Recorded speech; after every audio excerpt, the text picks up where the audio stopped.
Hola, buenas tardes. El día de hoy nos ha tocado hablar sobre epilepsias en niños.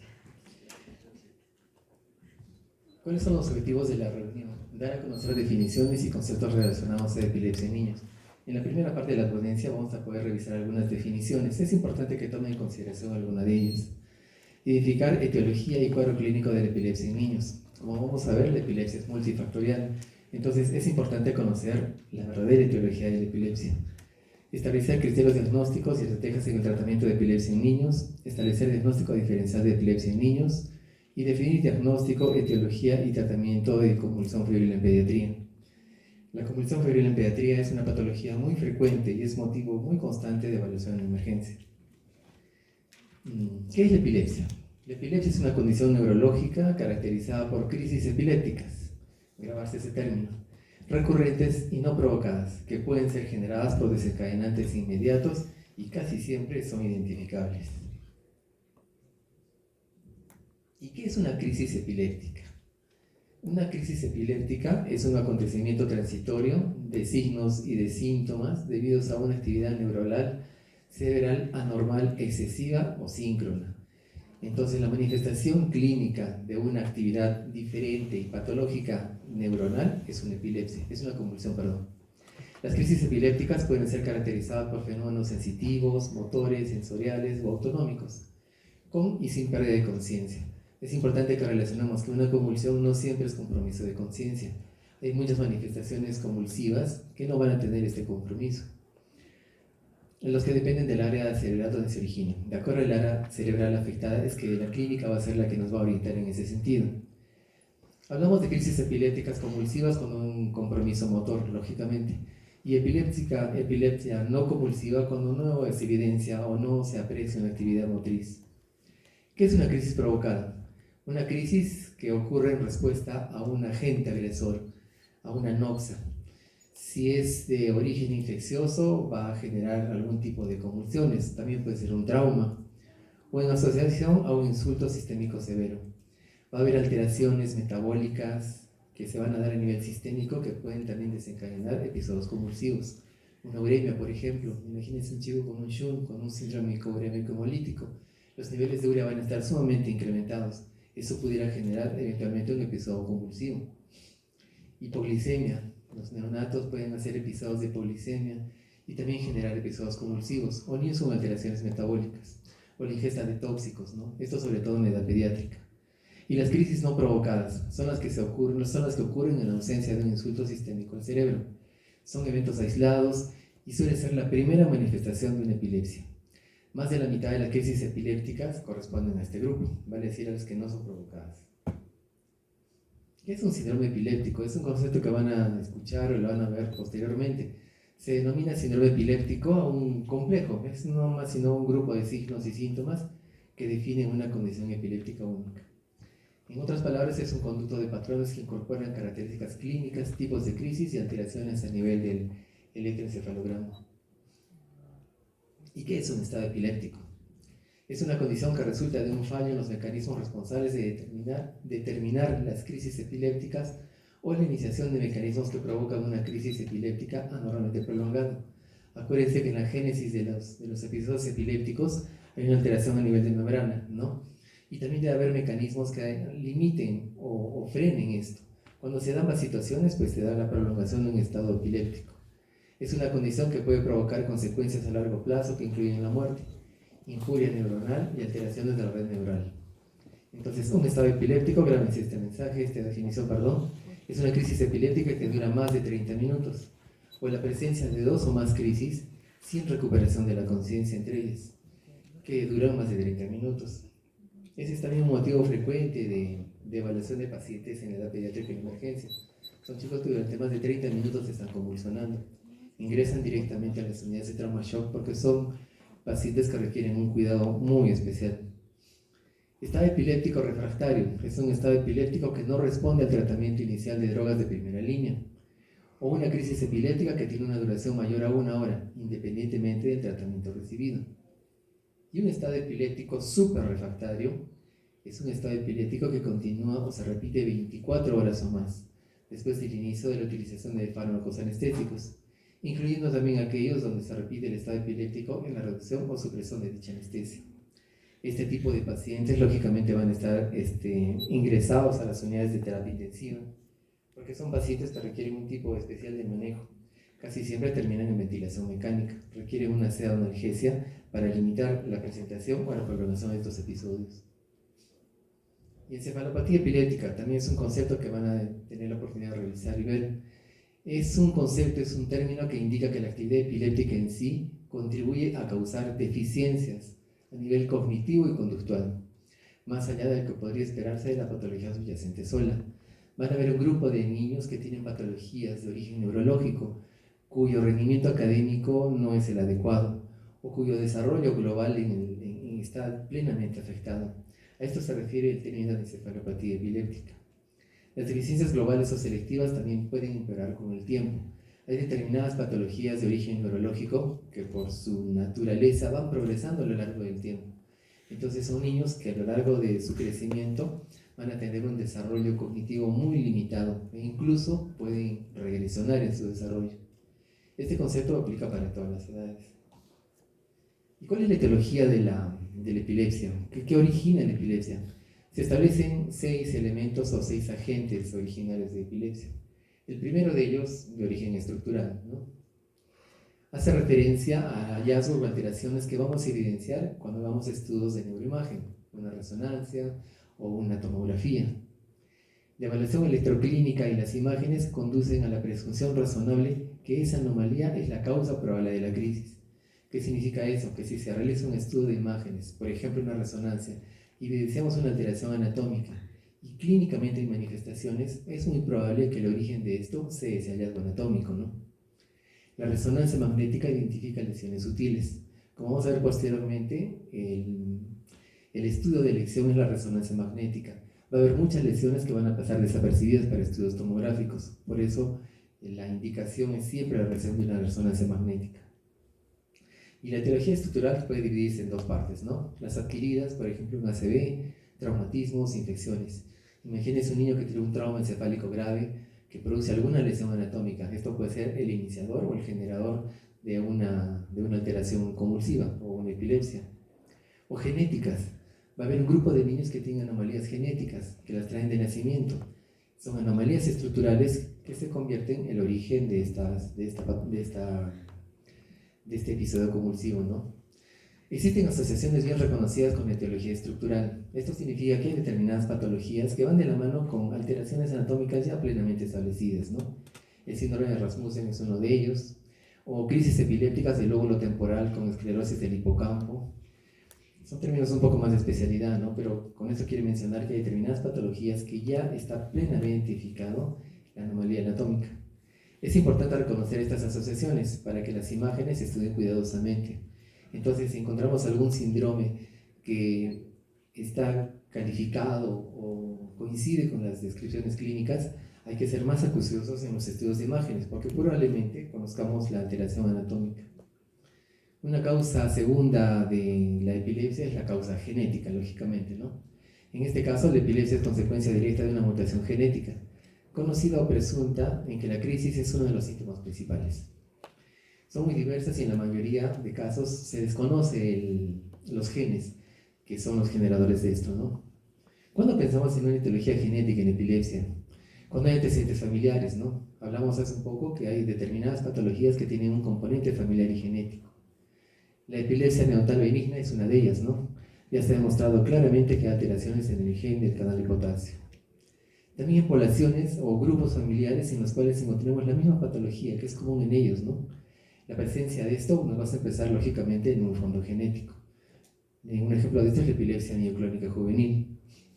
Cada vez son más los pacientes con anomalías genéticas conocidas causantes de epilepsia.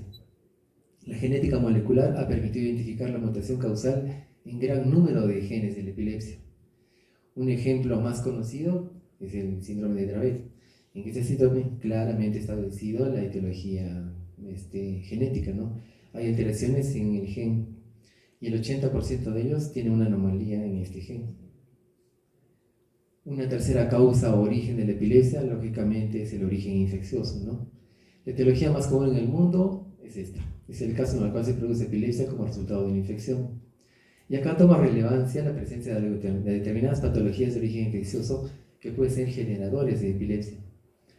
La neurocisticercosis, tuberculosis, VIH, toxoplasmosis cerebral, infecciones congénitas, Zika o citomegalovirus.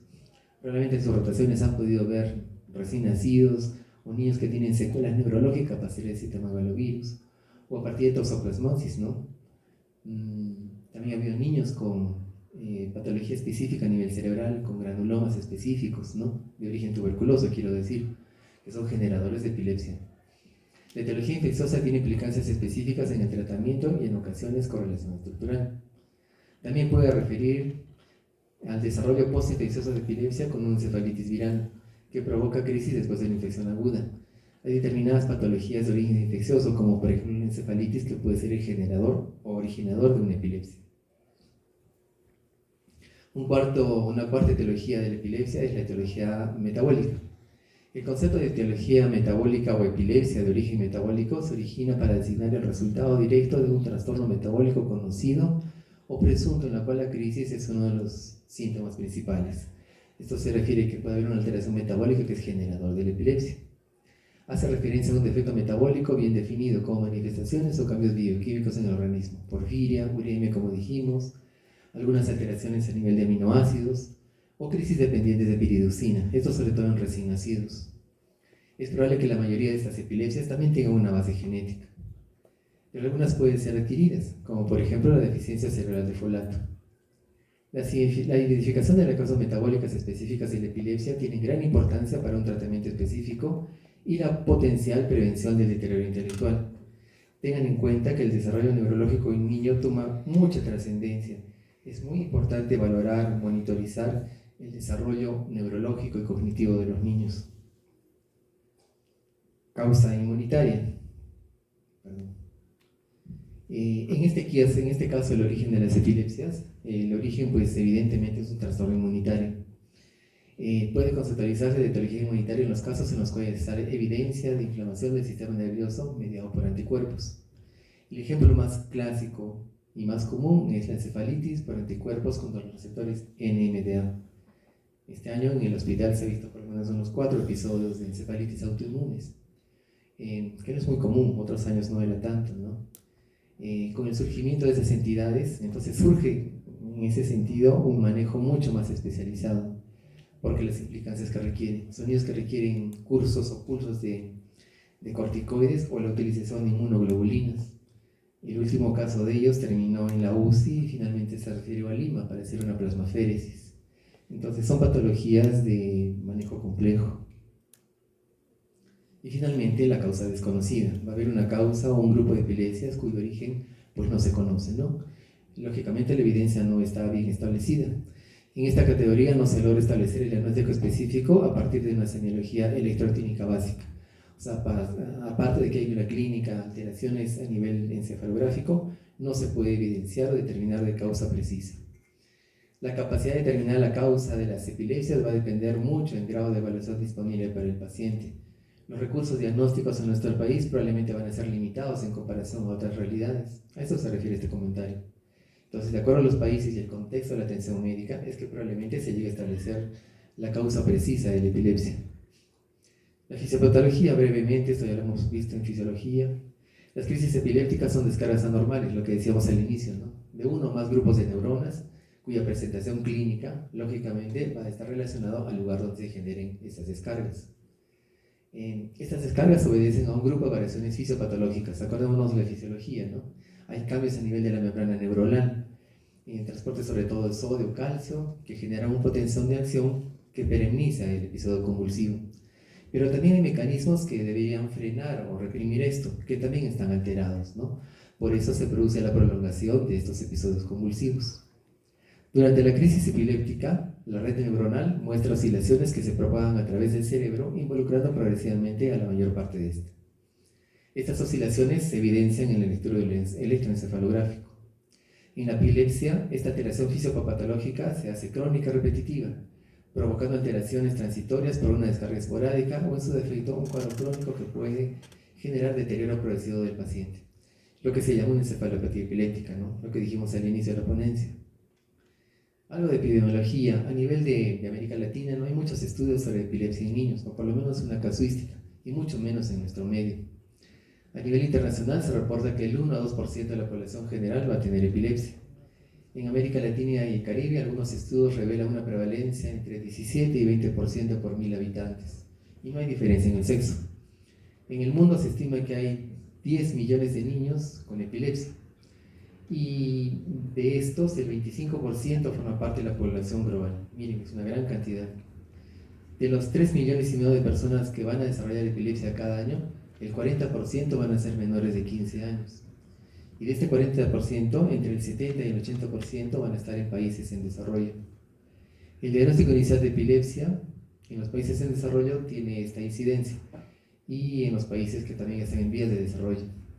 La epilepsia tiene una distribución bimodal. Es más frecuente en la primera o segunda década de vida, luego disminuye, y a partir de la sexta década de vida nuevamente se describe que aumentan los episodios de epilepsia.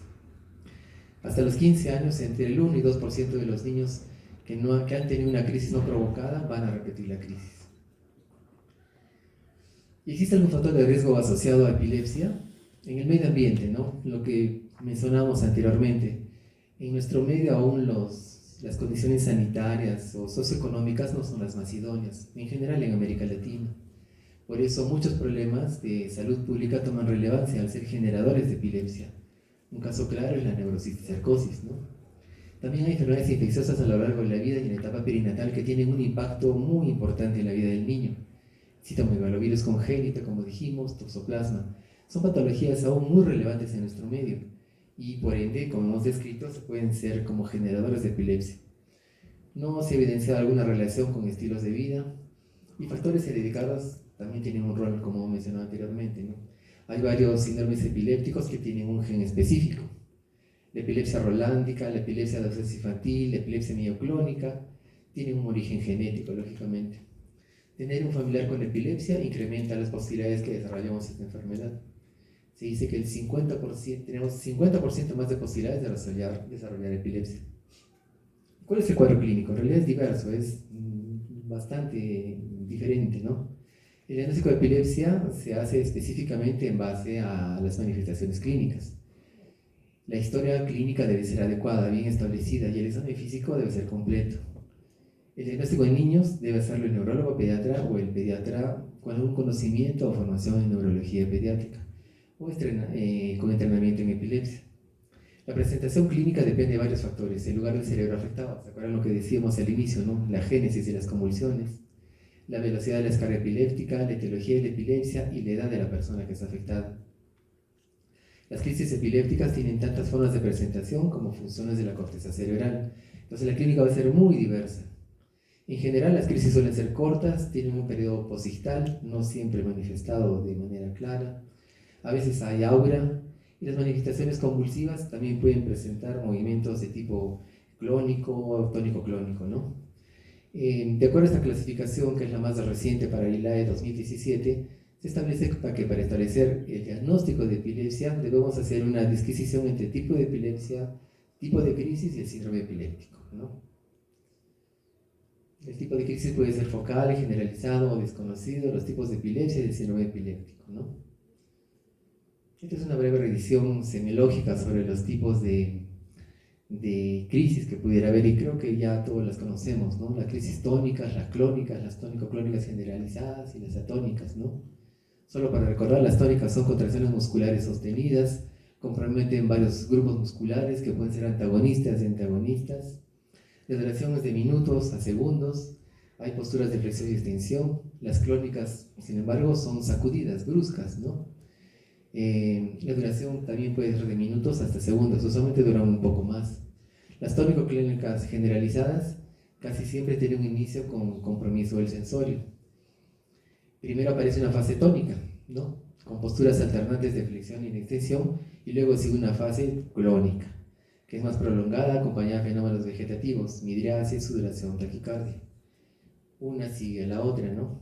Y los periodos positales pueden ser un poco más prolongados. En las atónicas hay una pérdida súbita del tono muscular. son de corta duración. Son niños que usualmente pierden el conocimiento bruscamente, se caen, por ende tienen lesiones, heridas, escoriaciones.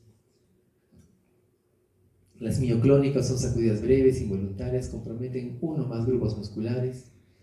Si hay pérdida de conocimiento, este es muy breve, no hay un periodo posictal, son muy breves estas, y a veces son difíciles de reconocimiento por los familiares porque pasan desapercibidas. Espasmos epilépticos, casi siempre en el primer año de vida, son contracciones musculares de nuca, de tronco y extremidades, y ocurren en salas como en ataques, ¿no? Finalmente, la ausencia típica y atípica, en esta hay una desconexión del medio. El inicio y el final son bruscos, en la típica son algo más prolongados, más insidiosos. La duración es brevísima en la típica, 10-20 segundos, en la otra pueden ser incluso minutos. Y otra diferencia importante es que en la ausencia típica se puede asociar a parpadeo rítmico, desviación de mirada, movimientos de chupeteo o síntomas vegetativos. Y la desencadena episodios de hiperventilación, cosa que no sucede en la ausencia típica. El diagnóstico. De acuerdo a esa clasificación que mencionamos, el diagnóstico en epilepsia es clínico, como hemos dicho, y se establece cuando se cumple una de estas tres condiciones, ¿no? 2 crisis epilépticas no provocadas, una crisis epiléptica no provocada y diagnóstico de un síndrome epiléptico. Esto más con fines referenciales, ¿no? Los factores de recurrencia son estos que se pueden enumerar: crisis focales, examen neurológico normal, antecedentes familiares, crisis epilépticas durante el sueño, algún examen auxiliar que muestre compromiso neurológico y un debut con estado epiléptico. Pero hay también algunas patologías que pueden simular epilepsia y es importante que las conozcamos. Para una adecuada aproximación diagnóstica es importante contar con una historia clínica completa. Siempre el análisis es muy importante, ¿no? Antecedentes neurológicos de importancia. Los antecedentes perinatales en pediatría son de suma relevancia. Siempre indaguen peso, condiciones de nacimiento, surgimiento fetal o alguna condición infecciosa en los primeros años de vida. Traumatismo craneal, insomnio, exposición a drogas, deshidratación, historia familiar. Y en el diagnóstico diferencial de epilepsia hay que considerar esto: los trastornos paroxísticos no epilépticos y las crisis sintomáticas agudas versus crisis de epilepsia.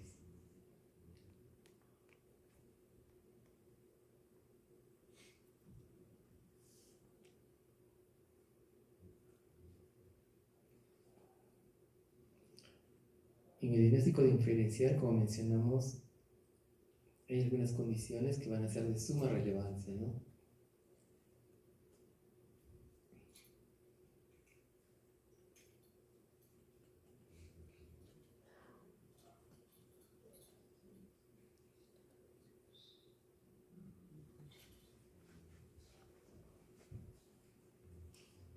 Una de esas es el temblor, ¿no?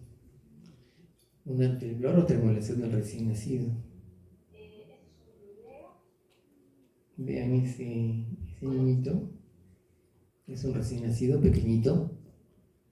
Esos son temblores o tremulaciones del recién nacido, ¿no? Son movimientos de bracitos o piernas.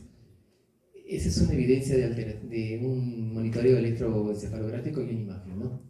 Entonces vean esos movimientos del bebé, del recién nacido, son movimientos benignos, son rítmicos de extremidades, casi siempre son generalizadas, son simétricos, pueden ser desencadenados por impulsos o estímulos auditivos o sensoriales. No es un síndrome epiléptico, sin embargo es importante considerarlo, ¿no? Una segunda alteración también común en la etapa neonatal son los movimientos de hiperplexia.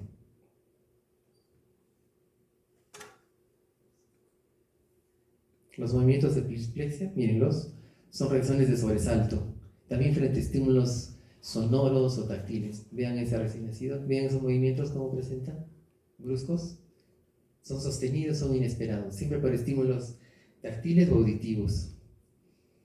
Suelen aparecer desde la etapa de recién nacidos, ¿no? Hacen como una mueca, ¿se fijan? Mejoran con la edad, suelen persistir algunos años. Y también se consideran benignos. Los bebitos tienen una facies como de miedo, ¿no? Voy a flexionar también la cabeza. Esas son las hiperflexias.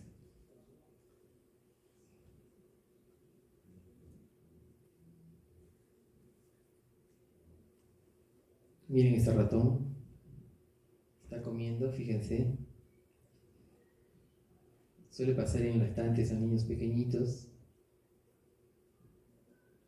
¿Se vio? esa especie de mueca, ¿no?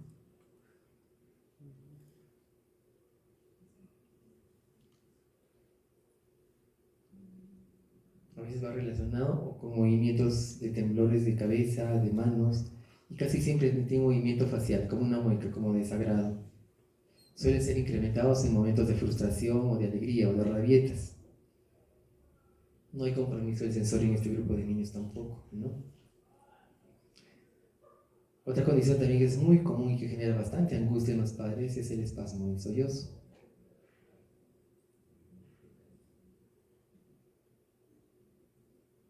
Hay dos tipos de espasmo del sollozo. El espasmo del sollozo cianótico y el espasmo del sollozo pálido. Miren ese chiquito, no sé si se dice bien. Está llorando, llorando y empieza a ponerse cianótico bruscamente. Como que no termina de lanzar el llanto. Puede haber un tipo de rigidez, por ejemplo, y es muy notorio la cianosis. Suele aparecer desde los 6 meses, se prolonga a veces a los 3 o 4 años. Se atribuye casi siempre a alteraciones a nivel de disfunción del sistema nervioso autónomo. Algunas teorías hablan a favor de deficiencia, se fijan, se pone pálido, cianótico y luego queda flácido. Ese es el espasmo del sollozo cianótico. La característica es esa cianosis en la boquita, ¿no? Y este es otro niño, miren cómo llora. También el espasmo del sollozo pálido, ¿no? Es un niño que empieza a llorar, es casi como un síncope, ¿no? La edad de presentación es a partir del año o el año y medio. A diferencia del otro, no se pone cianótico, se fijan, llora, llora, llora y se pone pálido. Literalmente es como un síncope. Incluso pueden tomar una posición como de corticación. Cuando vean un espasmo del sollozo pálido, siempre descartar alguna patología cardíaca, un síndrome QT largo. Entonces, el espasmo del sollozo siempre habrá una diferenciación entre el pálido y entre el que tiene la cianosis. El pálido descartará una patología netamente cardíaca, ¿no?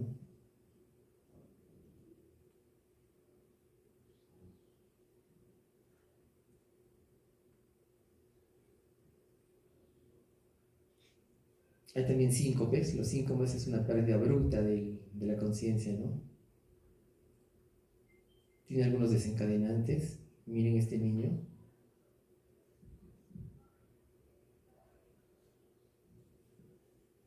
Y se cae, ¿no? Es una pérdida bruta de la conciencia. Se dice que está relacionado a una interrupción brusca de la irrigación cerebral. Hay factores que lo facilitan, por ejemplo, la bipedestación prolongada, el ayuno. Es muy común en los niños que a veces tienen los desfiles. Y casi siempre hay síntomas que avisan, ¿no? Visión borrosa, palidez. Tampoco tiene mayor afectación.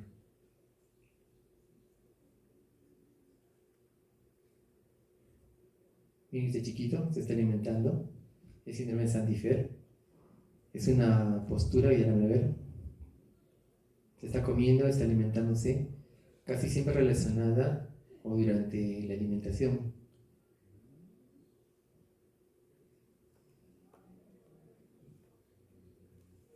Miren el movimiento que hace de hiperflexión. Puede incluso mover la cabecita, hacer una hiperextensión bien manifiesta. Casi siempre está relacionada con síntomas gastrointestinales o reflujo. El síndrome de Saint-Differ.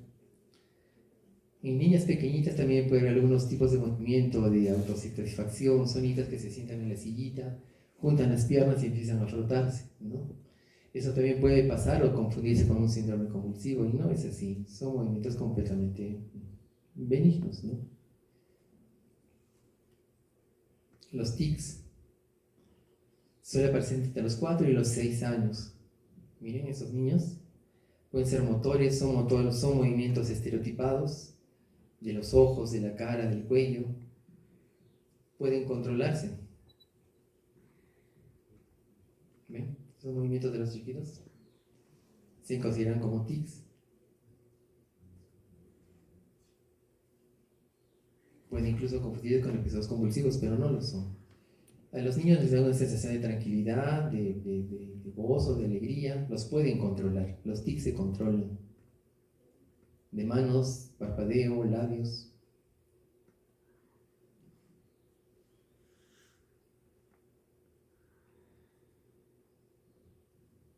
las estereotipias. Son movimientos repetitivos, rítmicos, miren ese movimiento como de palmoteo. Suelen aparecer antes de los 3 o 4 años. Son frecuentes en niños con discapacidad, son niños casi siempre del espectro autista. Tienen déficits sensoriales. Se les suele distraer al niño y los pueden generar, ¿no? Aleteo, parpadeo, abrir los bracitos. Ceden con distraer al niño.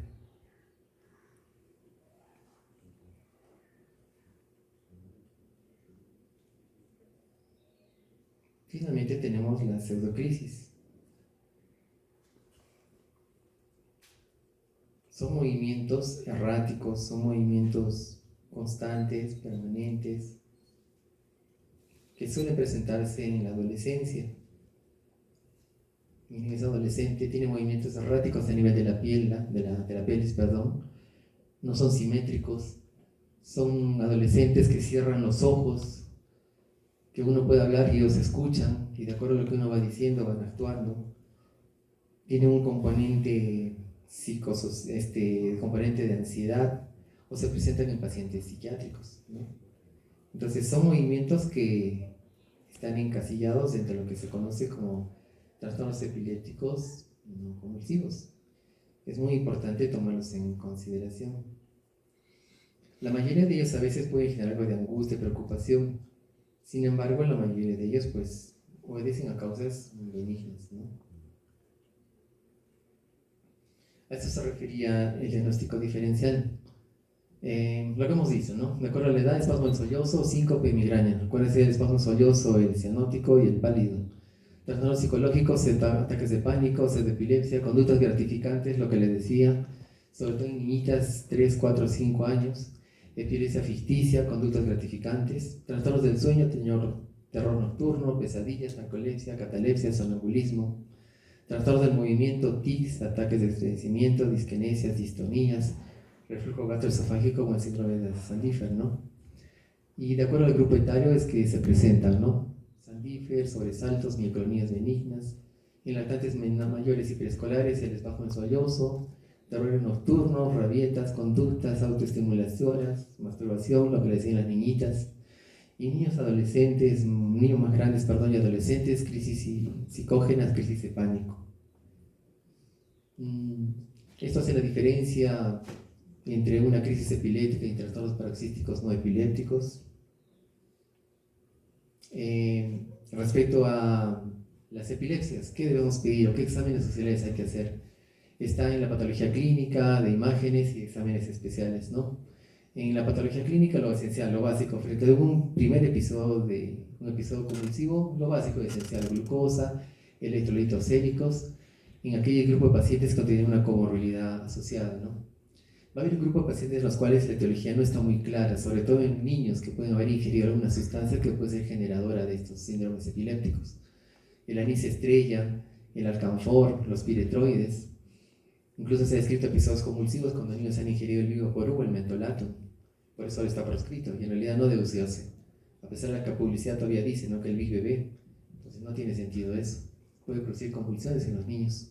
Aparte el problema respiratorio, ¿no?, que es contraproducente. En un grupo de ellos produce más broncoespasmo. Los exámenes de rutina no hay que hacerlos con frecuencia en un niño con epilepsia. O sea, no hay que a cada rato repetir exámenes auxiliares. Solo si se sospecha un efecto adverso medicamentoso.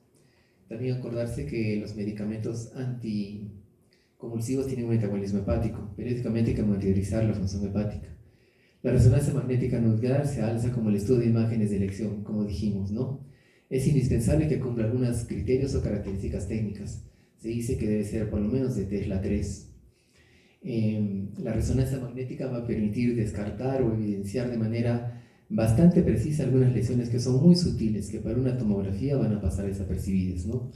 Atrofia leucomalacia periventricular, malformaciones del desarrollo cortical o lesiones que son, como les repito, mucho más específicas en una resonancia. La tomografía solo hay que hacerlas cuando no hay disponibilidad de una resonancia o cuando está contraindicada el uso de la resonancia, ¿no? Una tomografía cerebral tiene baja sensibilidad para detectar lesiones corticales pequeñas en las regiones temporales, orbitofrontales o frontal medio. Por ejemplo, un glioma de bajo grado puede pasar desapercibido en la tomografía, pero sí se evidencia en una resonancia. Hay un porcentaje global de éxito de tomografías que solo llega al 30% para detectar lesiones focales, ¿no? Y hay que hacerlo en situaciones de emergencia, sospecha de ACV, hipertensión endocrinal, infecciones o calcificaciones. El electroencefalograma, lógicamente, se alza como un elemento también auxiliar, ¿no? Es una prueba complementaria que contribuye más específicamente al diagnóstico de epilepsia. Un electro anormal puede ayudar a confirmar el diagnóstico, pero un electro normal no descarta una epilepsia. El electroencefalograma por sí solo no establece el diagnóstico de epilepsia. Hay una sensibilidad del 61% y especificidad del 71%. Es imprescindible para clasificar la crisis y es útil para predecir el riesgo de recurrencia. Hay muchas limitaciones también en el uso del electroencefalograma. Hay unas áreas del encéfalo que no van a poder ser evidenciadas o evaluadas con un electroencefalograma. El videoencefalograma también es una estrategia que puede utilizarse. ¿Se acuerdan la primera imagen, en el lactantito? Había un trazo del electro y también una imagen. Ese es un videoencefalograma. Se utiliza en casos dudosos cuando no es posible diferenciar una crisis epiléptica de una crisis psicógena. Permite también identificar crisis que son muy sutiles y que a veces pasan desapercibidas por los progenitores. Por eso siempre se aconseja que los graben. Finalmente, el estudio genético. Como hemos dicho, una buena parte de las epilepsias tienen un fondo genético. De acuerdo al desarrollo de la tecnología y la biología molecular, es que poco a poco nos estamos acercando a un diagnóstico mucho más preciso. El manejo farmacológico y el no farmacológico. En este último está la dieta cetogénica, cirugía de epilepsia y estimulación del nervio vago.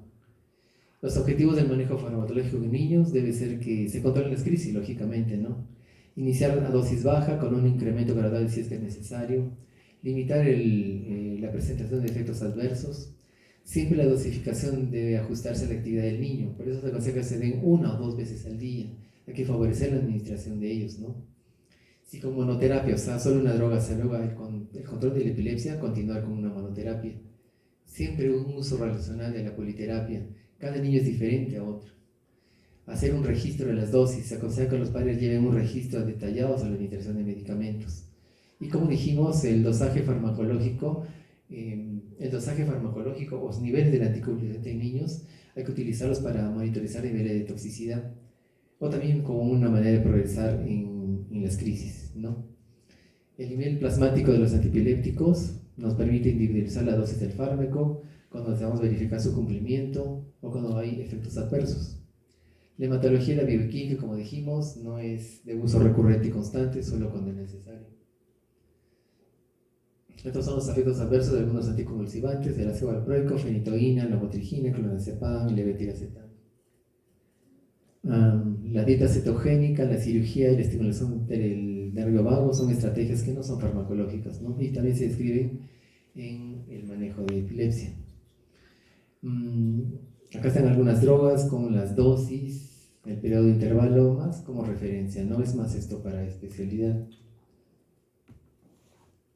El pronóstico de la epilepsia está supeditado a la causa de fondo, la edad del paciente, el síndrome epiléptico y la respuesta al mismo. Se estima que un 70% de las personas con epilepsia pueden llevar una vida normal si reciben el tratamiento apropiado. La mayoría de niños tienen buen pronóstico, entre 60 y 70%. Luego de 1 o 2 años de tratamiento puede haber una mejoría importante. Es muy importante también valorar la comorbilidad.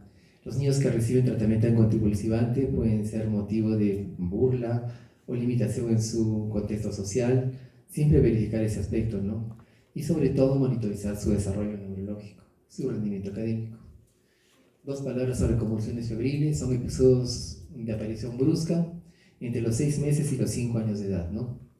Están asociados a fiebre en niños sin anomalías neurológicas. Son niños que no tienen alguna alteración anatómica. Una convulsión, si la han visto o la han podido apreciar, es una situación que genera bastante angustia, temor. El niño literalmente se va a morir, es lo que piensa un papá. Las convulsiones febriles también son motivo de consulta muy frecuente en las emergencias. Muchos niños van con crisis febriles, que por cierto son benignas. Y la causa, pues son estas que estamos enumerando acá, ¿no? La más importante son de causa madurativa.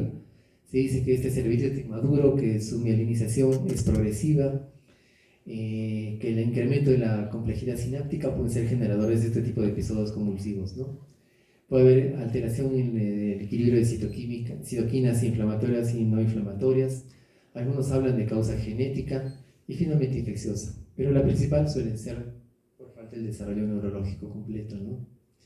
Las crisis febriles pueden ser simples y complejas, graves esto también. Las simples son la mayor porcentaje, las atípicas son entre el 30 y 40%. Estas pueden focalizar, las de arriba no. Estas pueden ser más prolongadas y pueden producir más compromiso, ¿no? Estas sí requieren hospitalización, las simples no, entre 4 y 6 horas en observación.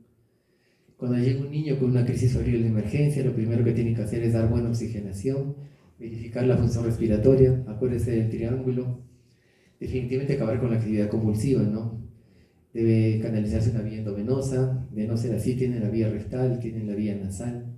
El tratamiento, midazolam a esa dosis, intramuscular, endovenosa o a través de la mucosa nasal, gotitas en la nariz, o el diazepam a esa dosis. El pronóstico es bueno. Un niño cuando convulsiona por fiebre genera mucha angustia en el grupo familiar. Explicarle a los papás que el desarrollo neurológico va a ser completamente normal, que no tiene ninguna afectación ni ninguna posibilidad de generar alguna situación perenne. El riesgo de recurrencia se dice que está relacionado a antecedentes familiares. Y el riesgo de desarrollar epilepsia varía entre 2 y 10%, dependiendo de otros factores, como hemos dicho, ¿no? Genéticos, familiares.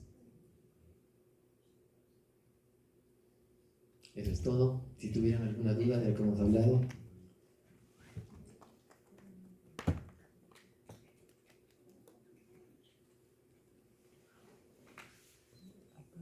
De no ser así, les agradezco.